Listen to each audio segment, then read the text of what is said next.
Okay, let's do some Cosmo Canyon. Where are we at?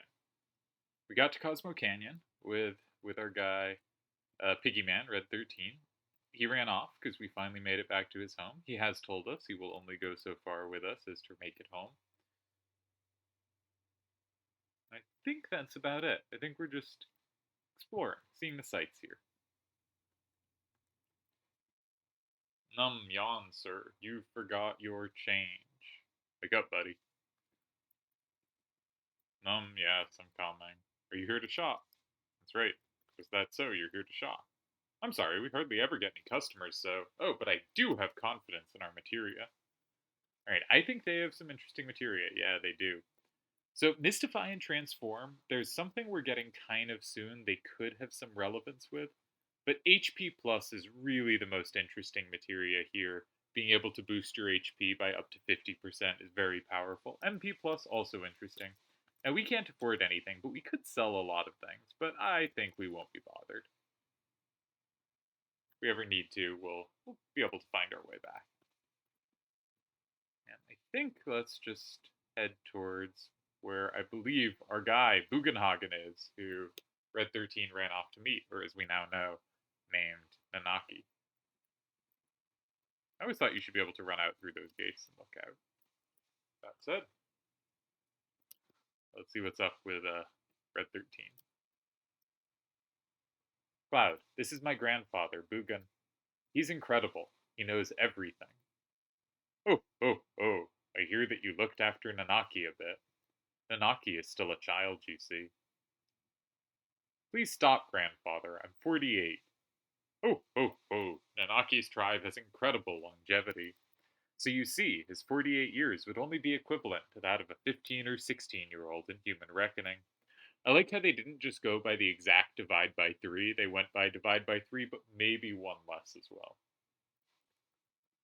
15 or 16? That's a youngin'. Cloud's like 18. No, Cloud's like 21 or something. This game actually has like characters outside of their teenage years. He's quiet and very deep. You thought he was an adult. Grandfather, I want to be an adult.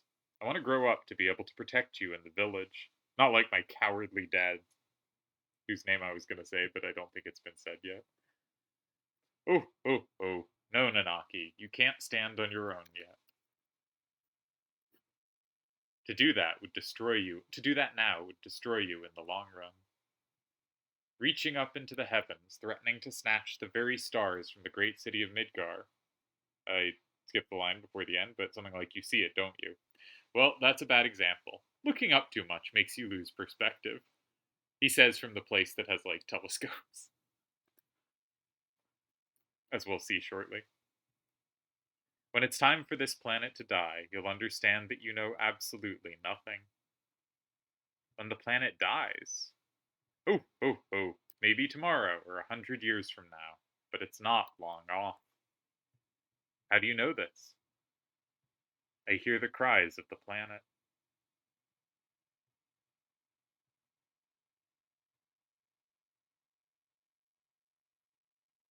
What's that? The sound of the stars in the heavens. While this goes on, planets are born and die.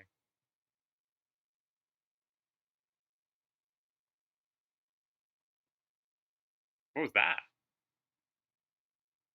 We didn't hear it, of course, because. Oh. That was a scream from this planet. Hilarious stuff. I would be laughing too. Didn't you hear it? As if to say, I hurt, I suffer. They've come here on a journey to save the planet. Why don't you show them your apparatus? Ho. To save the planet. Ho. But then again, I guess it wouldn't hurt to show him. Bugenhagen. Several odd-looking people have come. I think we know who those are. The whole place has gotten busy all of a sudden. He brought friends, too. I'll go get them.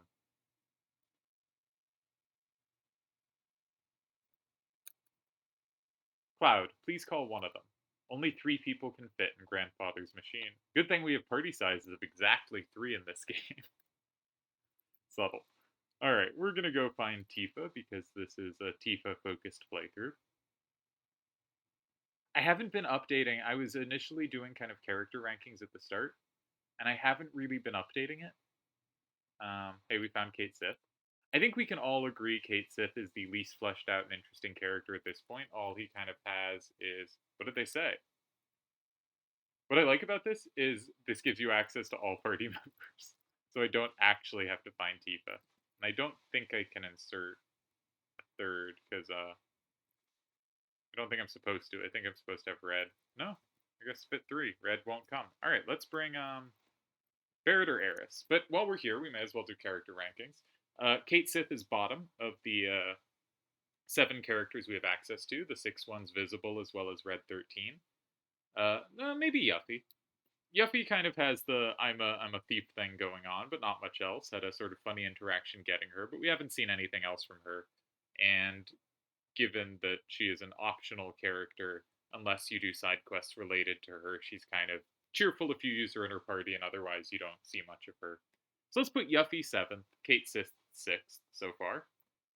I think Red 13 has to be 5th. We're clearly entering the part where we're going to focus on Red 13's character. And so far, I have appreciated him going kind of,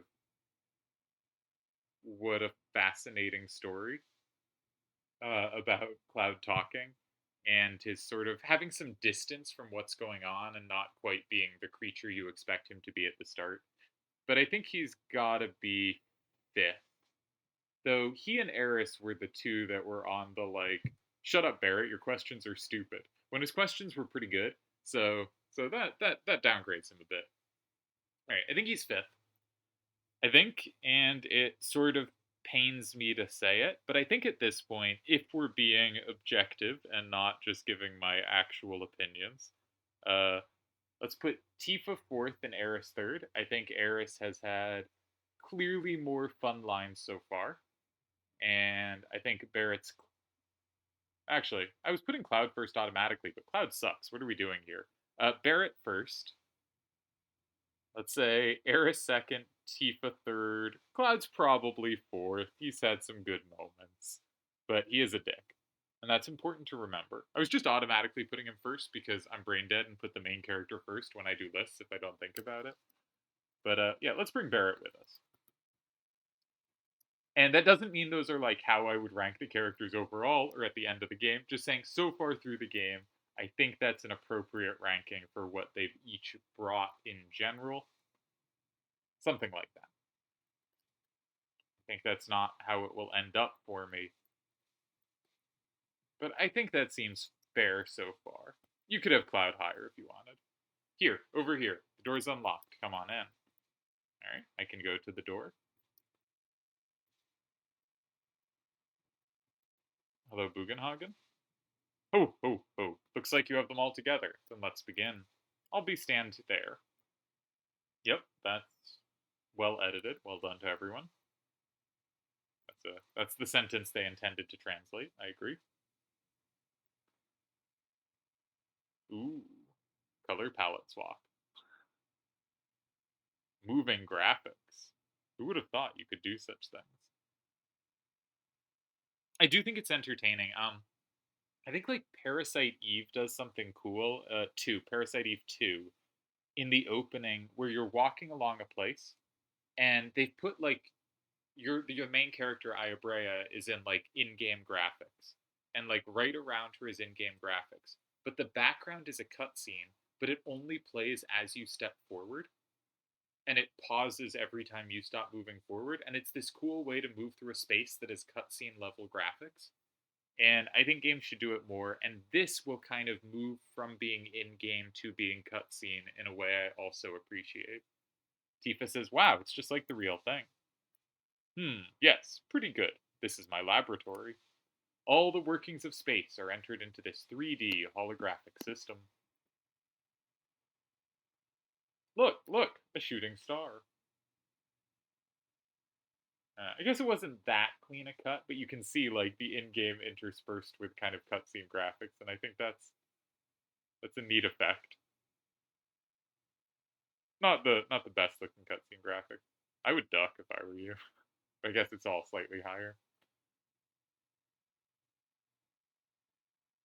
Some things to see. We got planets, but we also got, yeah, that looks a little gnarly. We got a black hole. Oh, this is amazing. Oh, oh, oh. Yes, it is something, isn't it? Well, let's get to the subject. Eventually, all humans die. What happens to them after they die? The body decomposes and returns to the planet. Planet capitalized here. That much everyone knows. What about their consciousness, their hearts, and their souls? The soul, too, returns to the planet. And not only those of humans, but everything on this planet. In fact, all living things in the universe are the same. The spirits that return to the planet merge with one another and roam the planet. They roam, converge, and divide, becoming a swell called the life stream. Life stream. In other words, a path of energy of the souls roaming the planet. Spirit energy is a word that you should never forget. Now, what's funny about this is the life stream will come up constantly, but I think spirit energy is something we will hear said very infrequently throughout the rest of the game. So the thing we actually want to remember from this is the life stream, not spirit energy. And so I think this is humorously written. But this is the kind of thing you can really easily chalk up to weirdness in translation. But it is funny to identify as the key words here, words that, if I remember correctly, we may never hear again, versus a word that is really actually important. A new life. Children are blessed with spirit energy and are brought into the world. I mean, never again aside this conversation. Then the time comes when they die and once again return to the planet. Of course, there are exceptions, but this is the way of the world. I've digressed, but you'll understand better if you watch this. And again, we have this nice, I think nice, cut between kind of cutscene graphics and it coming into motion and the normal steady graphics. So we can see and identify planet Earth, obviously planet Earth of this world. And we see life of a human. Human presumably dies. Yellow, trees die. Pink, and we see them all roaming the planet, as he said. And as they roam, they merge, and the life stream will repeatedly be green. Color of the life stream is going to be green. And we see a new life is made out of the life stream. And eventually that life dies, and we have all these lives and souls and consciousness intermingling. Spirit energy makes all things possible, trees, birds, and humans. Not just living things, but spirit energy makes it possible for planets to be planets. I have to make sure I read it in time because it goes away on its own. What happens if that spirit energy were to disappear? That planet is losing its color fast.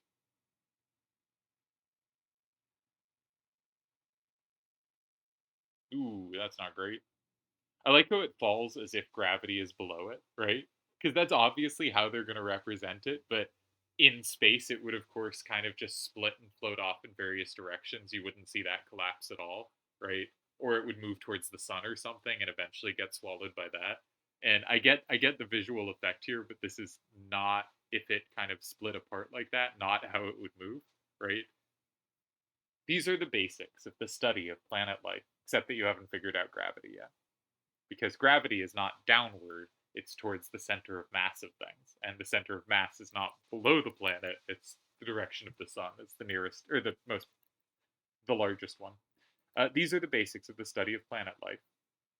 They'd probably just end up like orbiting like a moon or another planet or something eventually. Anyway, if the spirit energy is lost, our planet is destroyed. Oh, oh, oh. Spirit energy is efficient because it exists within nature. When spirit energy is forcefully extracted and manufactured, it can't accomplish its true purpose. You're talking about Mako energy, right? Everyday Mako reactors suck up spirit energy, diminishing it. So here's something about RPGs. The line about Mako energy, I would have given to Barrett, right? That's the kind of line I think it would be more relevant for Barrett to have noticed, given, or to have said, given he's been saying from the very start of the game, they're like sucking the life out of the planet. You know, he explicitly said this, and now we're hearing the, you know, maybe pseudoscientific, but like within this universe, more scientific version of it. And the line's given to Cloud. Now, of course, the line has to be given to Cloud because the game doesn't know which three characters are in your party. And this is something I think is kind of interesting in just the construction of RPGs, is if you're given this broader party and choice between them, then a lot of these lines have to end up on the main character. And the main character is going to get a lot more of the kind of, I'm going to say something slightly insightful type lines than the side characters will.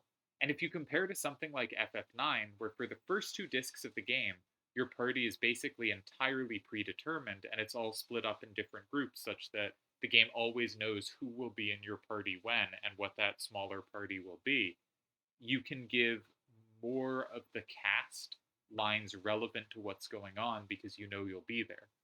They'll be there. While in games, and FF6 has some of that as well as another comparison. And FF10 does simply because it has your whole party together and visible basically at all times it wants to. But FF7 and 8 end up doing this thing where they're committed to your party, of three being the ones relevant to scenes coming up, which means the other two characters there, occasionally it has to have lines for them. And so it's going to write one line for each of the side characters, but it's going to mean that the central character is going to have the most lines like this, whether or not it makes the most sense for him to say it. And I think that makes for somewhat more. There was a guy describing basketball as heliocentrism is taking over.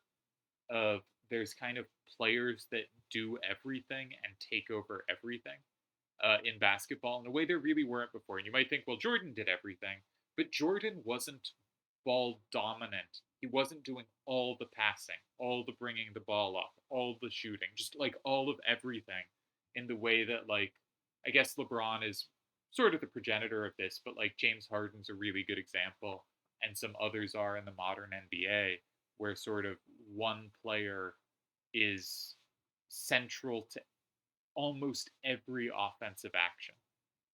And that just didn't happen before. Even with players who took a ton of shots, their role was somewhat within the like shot taking space. And I think FF7 and FF8 are kind of more heliocentric games where, because of this effect, Cloud and Squall, respectively, in their games, are getting just a lot more lines that could be divided throughout the rest of the cast. And I don't think this is a particularly good thing. I think FF7 in general handles it better than FF8, partly because FF7, in a way that FF8 doesn't, has distinct backstories and motivations for each of the characters. And FF8's characters, not only do they have the problem that the game is very Squall heliocentric, but that the other characters don't have that much individual going on. And FF7 has much more of a detailed world and character stories and character arcs. But I do think it's one of the things that, if I was redoing this game, I would do differently. I think there would be, and I know there's a remake, and I hate the concept of there being a remake. I'm not talking about this in actuality, but like, if you were making this game in 1996 or 7, whenever, I think it came out in 97, so you're making it in like 96, 95. I might have structured it so that you could divide lines up a little more, because I think there was some room to do stuff with other characters. Anyways, this was enough of a sidetrack. Every day, Mako reactors suck up spirit energy, diminishing it. Spirit energy gets compressed in the reactors and processed into Mako energy. All living things are being used up and thrown away. Of course, it's incredibly easy to draw parallels to this in our world. Fossil fuels are the most natural example, specifically because fossils feel very similar to what we're calling spirit energy here in many ways. And also, if we extract all the fossil fuels we are ready to extract from the Earth, all the reserves ready to be extracted, it would do unbelievable climate damage, just enormous climate damage. And yeah, not quite the same, obviously, but very, very similar. And obviously, fictional stories are in general not going to do the exact same things that reality is doing, and this is set in a different world. But the parallels are very obvious. The parallels were very obvious in 97, though you'd probably focus on slightly different parts of it, but continues to be extremely relevant today. In other words, Mako energy will only destroy the planet.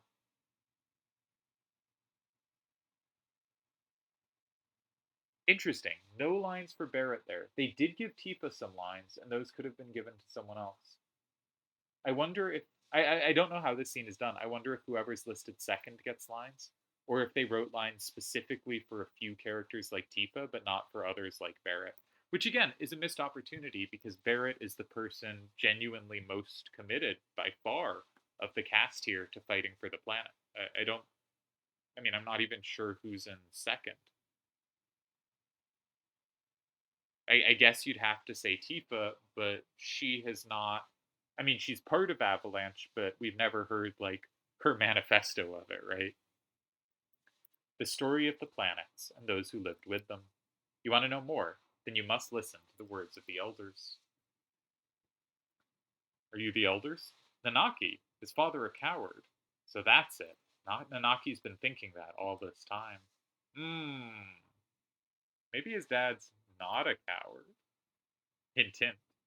Very subtle dialogue there.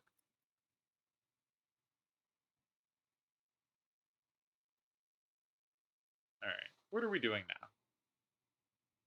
I think we're just heading back to the kind of main area. No, this is the wrong way to go. That was the shop. Heading back to the main area of Cosmo Canyon and meeting up with our crew. That's my best guess. So that's what I'm going to try to do. But I don't always remember exactly where to go next. I know there are probably people who do remember like every little thing, and I remember many little things, and don't remember many other little things. Here's our group. All right. So I was correct for, as I sometimes am. I also like this. Everyone's around the campfire, and this is better because this is everyone's around the campfire, and you can talk to whoever you want to, and they all have things to say. So let's talk to them in reverse ranking order. Let's go with Yuffie. What a boring place, just like I thought. I want to go somewhere. Let's go find some materia. So I think Yuffie is like a classic. This character has personality, and they have one side quest that gives them backstory, but otherwise are completely superfluous to the game, right? And the thing about FF8, and I'm being really mean to FF8 this episode, I love FF8. It was my first FF, and for a long time, it was my favorite game ever. But if you think about its characters, how many of them are even in the Yuffie category of like have a personality that's noticeable or memorable, and if you do their side quest, get some backstory? I think there's at least one character that gets clearly less than that, but arguably like three characters get less than that. Maybe just two. Maybe just two. But that is a very like if there's one game in the FF universe we should be calling heliocentric, it's FF8 with Squall. There is no game more centered on one single character, at least like maybe like FF13 3 or whatever, but I've never played that shit. Um, but like a game that isn't like one playable character at least. Um, is gonna like that one is so much more centered on him and specifically on him thinking and processing everything. And for some people, that makes FF8 really unappealing, and his thinking really works for me. I haven't. Have I given my FF rankings? I'm not sure. FF7 is my favorite Final Fantasy, followed by FF Tactics, which I think is really up there, really works for me, and I will probably do some playing of at some point. And then I'm torn between FF8 and FF10. I know there's some FF10 naysayers. Also, a lot of people just really like FF10. I think FF10 is the most well done across the board game. I like just about every sort of component you'd like divide up in like an RPG review, like story, characters, gameplay. Maybe you divide gameplay into like in battle and kind of out of battle customization options. Side quests or replayability, graphics, music. All of them, I think, is like high end Final Fantasy quality. However, I don't love any individual character from it. near as much as my favorite characters from some other games. I think the cast is really solidly great, but for me, not more than that. And so FF8, where Squall is very introspective in a way that I don't always think he's right, but he doesn't have to always be right. He just has to be thoughtful in the right way. For me, Squall is going to be a more compelling character by a decent amount than any character in FF10. And that makes FF8 versus FF10 really close for me. Also, FF8 has more nostalgia on its side. So those are really close to me for third, fourth. In very clear fifth, my favorite era is that 7 through 10 era. In very clear fifth is FF9. FF9's great. I used to think it was better every time I played it. Recently, I've been liking it less every time I played it. Still thinking it's really good, but not speaking to me as often as I want it to. And then it's been a really long time since I've played it. FF6 almost certainly comes comfortably next. Definitely not as compelling for me as 9. Definitely more compelling for me than anything else. Yeah, because I was talking through the games up to 6, so I probably got that far. FF5 is a game where I have a lot of respect for a lot of people that love FF5, and I could fully see it being somewhere around there. It didn't click that way for me. I didn't like the gameplay enough. It just happened not to work as well for me. But I think FF5 is really good, and I think the writing is cheerful and fun. I would just have it lower down. I think FF10 too is goofy and fun, and it is even conceivable I'd have it next on the list after FF6, but it's mostly because the rest of the series doesn't click that well for me. I think 1 through 3, 1 is probably the most playable. 4, I really don't like the story or characters or how it's told, and the gameplay never clicked that well for me either. I know there are people that are like, 4 is actually like the hidden gem and by far the best FF game. I think those people are very strange. That one's.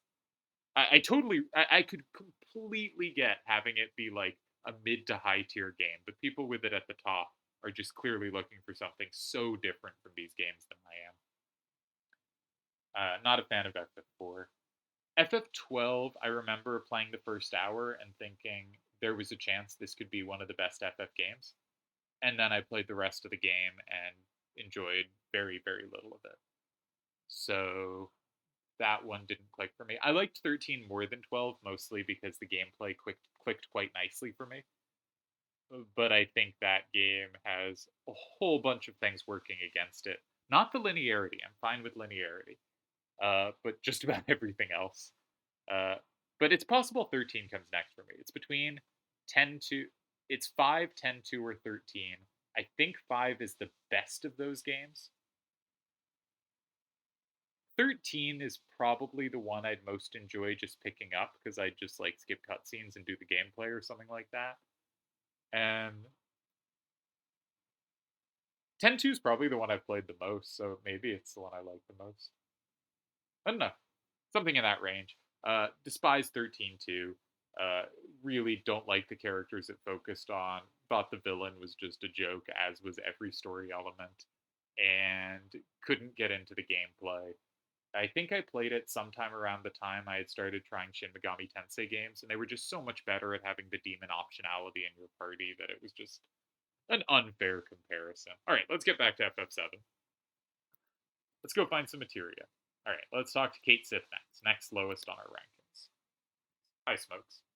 I wonder how many years it's been. Gosh, it brings back memories. Ah, hints of an interior life, hints of someone who's done something. Nice to see. All right, let's talk to Nanaki. Nope, Nanaki doesn't want to talk. All right, let's talk to Tifa. We sit down for this one. For the big three characters, I think we're all going to sit down next to and get real conversations with. Cloud. Bonfires are funny, aren't they? They make you remember all sorts of things. This is true. Usually, though, it makes me remember the last time I was at a bonfire or strange things that happened at bonfires. You know, Cloud, 5 years ago. It's nothing. No, forget it. I'm afraid to ask. What is it? You know that thing where someone's like afraid to ask something and the person hearing the question thinks there's nothing to be afraid of, like there's nothing I could do that would make this unpleasant or not worth it or dangerous in some way for the other person. And I think that's often a sign of like there's both this desire that you want to be that open, comfortable person where they could talk to about anything, but also clearly there's some reason they can't. And jumping to like, what is it, can be a sort of lack of empathy to there might be reasons. And so you want to make clear that you're safe, but you also want to make clear that if you think you if you don't know what it is that they're struggling with, right? And yeah, it feels like it feels like you're going far away. You really are you, right? We just stand up. Clearly a person safe to talk to about things. You're gonna ask, a big kind of strange question, and I shall stand up and go talk to Eris. Yeah. Great behavior from Cloud as usual, but also one of those things where obviously in games they're not going to have that dialogue run on as long as it would in real life. They're going to kind of have someone say something interesting and then the scene will end. This is how this stuff is written. I just think it's funny. I don't have a problem with it being written that way. Also, this is probably not the first hint because there have been a few of Tifa kind of Cloud saying something and Tifa's like, I don't think I should ask. Where there's clearly something up with how Tifa is perceiving Cloud. Let's talk to Eris. I learned a lot. The elders taught me many things. About the Cetra, which as we know means the ancients, and the Promised Land. I'm alone. I'm all alone now. But we're here for you, right? Cloud says I before we. Very telling. I know. I know, but I am the only Cetra. Does that mean we can't help? No, this is why we're chasing Sephiroth, so they can be Cetra buddies. Duh. Along with Genova.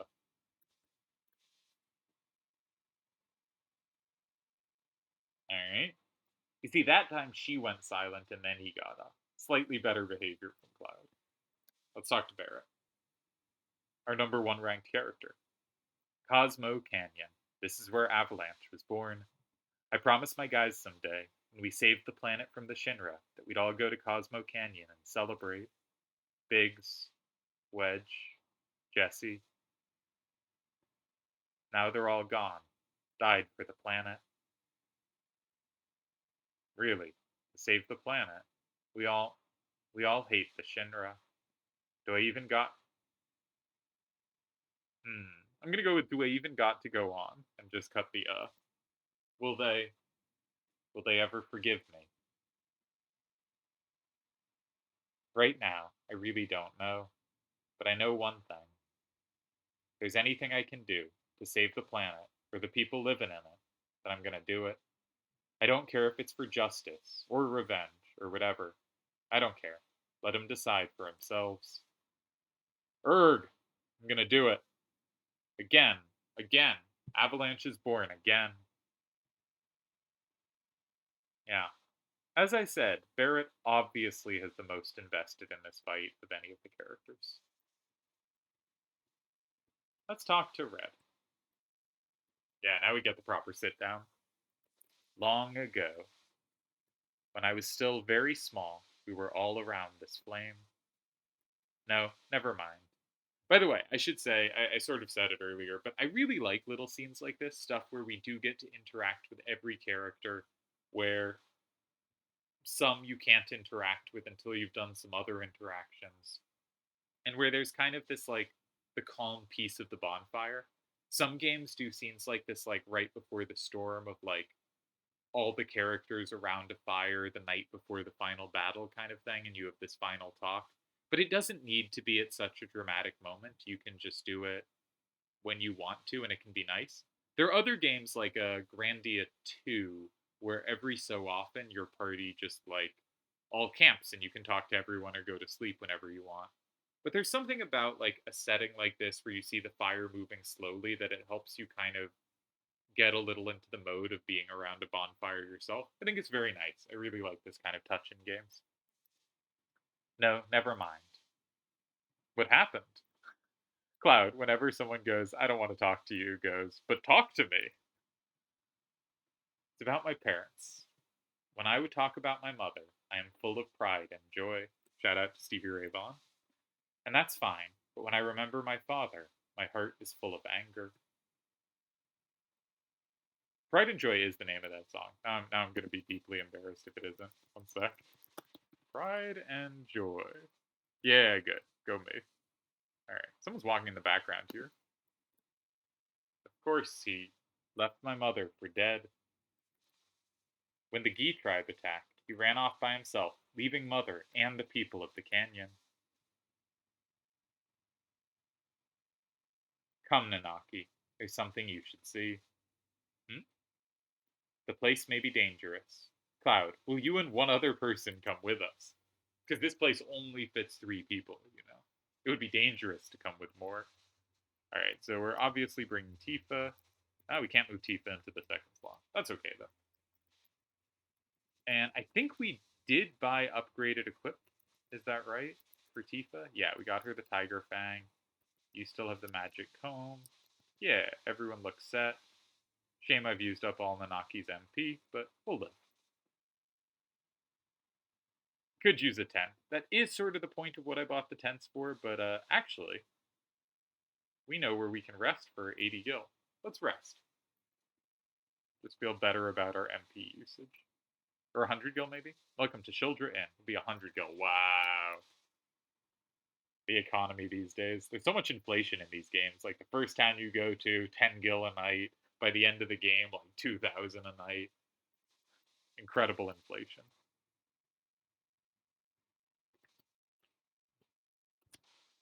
What's going on in the economy? I blame the Shinra for our disastrous hotel economy.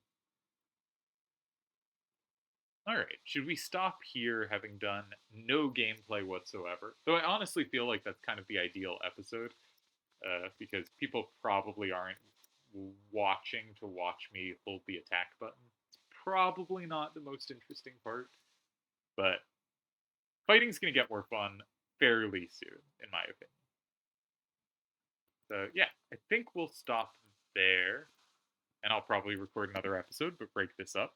So yeah, we learned about the planet, we learned about Bugenhagen, we learned that the FF7 designers do not know how gravity works. So, you know, big things to learn today.